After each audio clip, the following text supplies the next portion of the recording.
Sportico has information about the national revenue that the NFL generated in 2023. There's the national revenue that gets shared.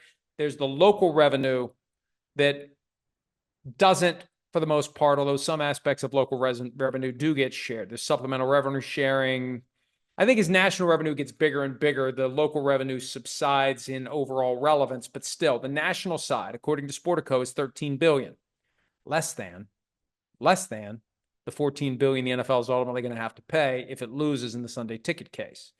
So it gives you an idea, it puts in perspective what we're talking about here. We're talking about more than 1 year of national revenue that is shared by the 32 teams, basically TV money and other related money that comes through the doors and is shared by all 32 teams. So we'll get the full Green Bay Packers annual report later this year. I'm sure one of the data points, or later this month, which is also later this year. One of the data points will be, I assume, what the Packers are going to have listed as the shared national revenue.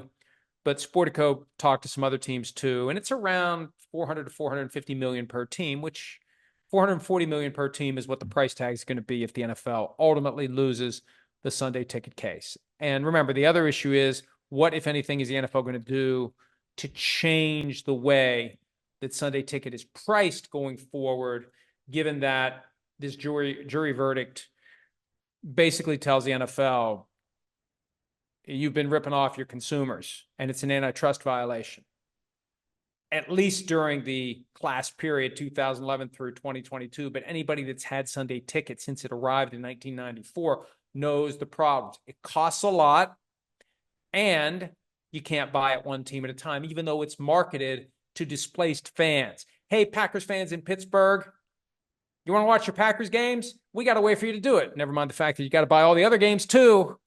And the only way you're going to see the Packers is to have the ability to see all the other games that are being played at the same time. Even though we know you're not going to watch those games, you're going to watch the Packers game, and that's it.